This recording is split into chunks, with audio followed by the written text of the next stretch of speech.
मेरे पास आकर खड़े हो गए। मुझे काम बताने के बहाने मुझे इधर उधर छूने लगे। उन्होंने बोला कि आज मैं ऑफिस के सभी लोगों को जल्दी छुट्टी दे दूंगा और ऑफिस में सिर्फ तुम और मैं बचेंगे। मैं बुरी तरह डर गई थी। मुझे समझ में नहीं आ रहा था कि मैं क्या करूं।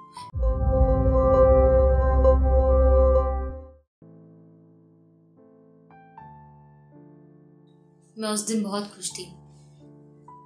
मुझे सरकारी नौकरी जो मिली थी, मैंने उसके लिए बहुत मेहनत करी थी। मम्मी पापा ने मेरी और राहुल की परवरिश के लिए न जाने कितनी कुर्बानियां दी थी और अब मैं वो सारी खुशियां उन्हें वापस लौटाना चाहती थी। राहुल भी 12th में आ गया था। मैं उसका किसी अच्छे से बड़े कॉलेज में एडमिशन कराना चाहती थी।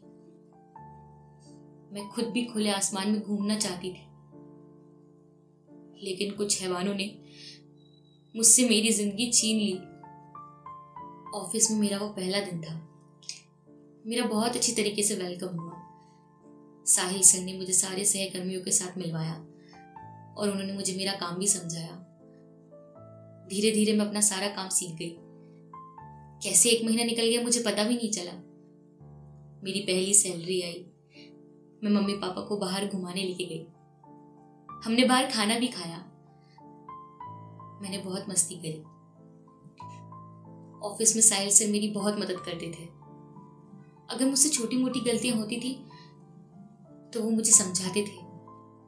मुझे कभी डांटते नहीं थे, इसलिए मुझे वो एक अच्छे इंसान लगते थे। लेकिन एक दिन मेरा ये भ्रम भी टूट गया।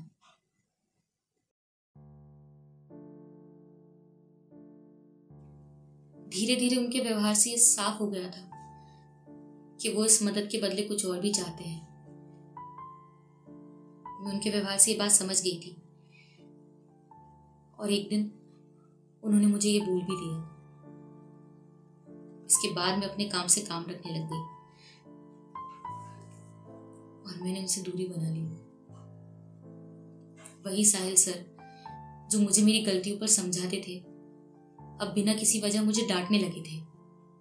पूरे स्टाफ के सामने मेरी बेइज्जती करने लगे थे।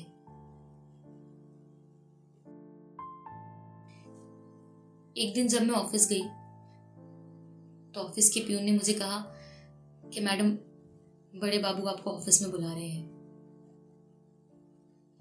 मैं सर के कैबिन में गई। मेरे अंदर घुसते से ही सर ने चिल्लाना चालू कर दिया। ये क्या है मैडम? ये कैसी फाइल बनाई है आपने? किस गधे ने आपको नौकरी पर रखा है? आपसे अच्छे तो 5वीं के बच्चे हैं। जब मेरी उस फाइल पर नजर गई तो मैंने देखा कि ये फाइल तो मैंने बनाई ही नहीं थी। वो फाइल अर्पिता की थी। मैंने अपनी तरफ कहते हुए कहा, सर, ये फाइल मैंने नहीं बनाई है। ये फाइल अर्पिता मैडम की है। सर ने मेरी बात काटते हुए प्यून को आवाज दी। जब प्यून अंदर आया तो उन्होंने कहा कि अर्पिता मैडम को बुलाओ। अर्पिता अंदर आई और अर्पिता के अंदर आते ही सर के व्यवहार में एक नरमी आ गई, जैसे कि वो इंसान वो था ही नहीं। उन्होंने अर्पिता से पूछा कि अर्पिता मैडम, ये फाइल क्या आपने बनाई है? तो अर्पिता ने सीधे मुंडी हिला दी कि नहीं, ये मैंने नहीं किया। और सर ने उसकी बात पर मोहर लगाते हुए कहा कि सुना तुमने, ये फाइल उसने नहीं बनाई है। मैंने खुद ये फाइल तुम्हें 2 दिन पहले दी थी। अब ये फाइल यहां से लेके जाओ और लंच से पहले मुझे ये फाइल लौटा देना। फिर ये मेरे साथ रोज होने लगा। मैं जब भी सर के कैबिन से बाहर निकल कर आती थी तो सबकी नजरें मुझ पर ही होती थी। मेरा आत्मविश्वास टूट चुका था। मन में बुरे बुरे ख्याल आने लगे थे। सर की चापलूसी करने वाले मेरे सहकर्मी मौका देखते थे कि कैसे मुझे जलील किया जाए। मेरे ऑफिस में महिलाएं भी थी। पर वो लोग मेरा साथ देने की बजाय उन लोगों का साथ देती थी, क्योंकि ऐसा करने से उन्हें छुट्टियां आसानी से मिल जाती थी। उनकी गलती होने पर उन्हें समझाइश मिलती थी। मेरी तरह सबके सामने उन्हें लताड़ा नहीं जाता था। ऐसा नहीं था कि मैंने खुद के लिए आवाज नहीं उठाई। मैंने ऊपर तक शिकायत करी, लेकिन कोई मेरे पक्ष में बोलता नहीं था और उल्टा मुझे सुना के जाते थे कि सरकारी नौकरी बहुत किस्मत वालों को मिलती है और तुम्हें तो महिला कोटे से आसानी से मिल गई। वो लोग करते भी क्या? साहिल सर की जान पहचान बहुत ऊपर तक थी। वो एक नेता के साले थे। मुझे क्या आसानी से मिली थी ये नौकरी? इतने सालों की पढ़ाई के बाद, इम्तिहान दिए, तमाम प्रक्रियाओं से गुजरने के बाद मुझे ये नौकरी हासिल हुई। एक दिन ऑफिस में मेरी सहकर्मी रोशनी का जन्मदिन था। लंच टाइम में उसके लिए केक सेरेमनी रखी गई थी। साहिल सर उसके चेहरे पे बहुत गंदी तरीके से केक लगा रहे थे। इसके बाद रोशनी मेरे पास आई और उसने मुझसे कहा कि अगर तुम साहिल सर की बात मान लेती तो तुम्हें परेशान नहीं होना पड़ता। उसने मुझे अपने साथ साहिल सर की कुछ फोटोज दिखाई, जिसे देख मुझे बहुत हैरानी हुई। वो मुझे भी वैसा ही करने के लिए कह रही थी। मैंने उसे लताड़ दिया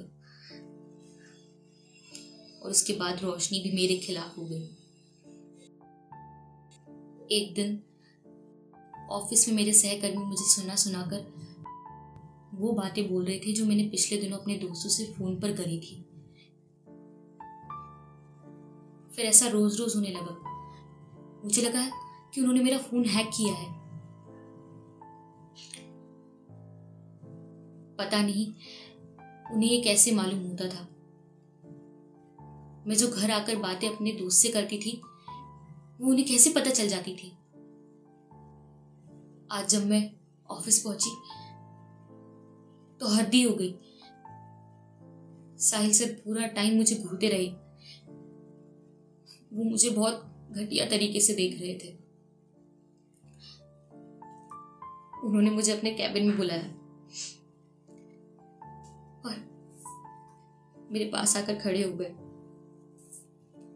मुझे काम बताने के बहाने मुझे इधर उधर छूने लगे, मेरे पास आने लगे। मैं दूर खिसकने लगी। उन्होंने बोला कि आज मैं ऑफिस के सभी लोगों को जल्दी छुट्टी दे दूंगा और ऑफिस में सिर्फ तुम और मैं बचेंगे। आज मैं तुम्हें नहीं छोड़ूंगा। मैं बुरी तरह डर गई थी। मुझे समझ में नहीं आ रहा था कि मैं क्या करूं। मैं उनके कैबिन से बाहर निकली और मैं भागकर घर आ गई।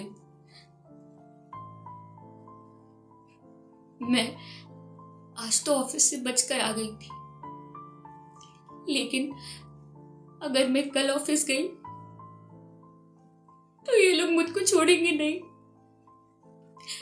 ये लोग मेरे साथ बहुत गलत करेंगे और इस बात की कोई गवाही भी नहीं देगा।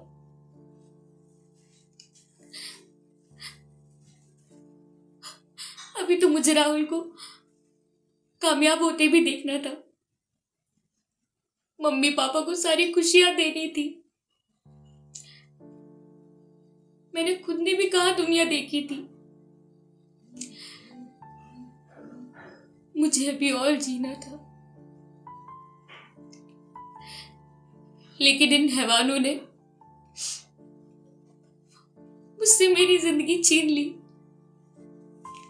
राहुल, मेरे भाई, मैं तुझसे बहुत प्यार करती हूँ। तेरा कल जन्मदिन है ना? मैं तुझे सरप्राइज देना चाहती थी, लेकिन कल मैं रहूंगी ही नहीं। मम्मी को संभाल लेना। पापा का ध्यान रखना और अपनी बड़ी बहन को माफ कर देना। ये सब हैवान, साहिल सर, रोशनी, अर्पिता, वो सुरेश, वो सब हैवान है। उन्हें माफ मत करना, उन्हें सजा दिलवाना। उन्होंने मुझसे मेरी जिंदगी छीन ली। नैना चौधरी भले ही एक काल्पनिक नाम है, लेकिन कहानी सच्ची है। नैना को इस दुनिया से गए 3 साल बीत गए, लेकिन वो लोग जो उनकी मौत के जिम्मेदार हैं वो आज भी आज़ाद घूम रहे हैं। उनके खिलाफ कोई कार्यवाही नहीं हुई, जबकि नैना खुद उनके नाम अपनी आखिरी पाती में लिख कर गई थी। ये सभी लोग आज भी आराम से अपनी नौकरी कर रहे हैं। इतना ही नहीं, इनमें से कुछ लोग तो प्रमोशन भी पा चुके हैं।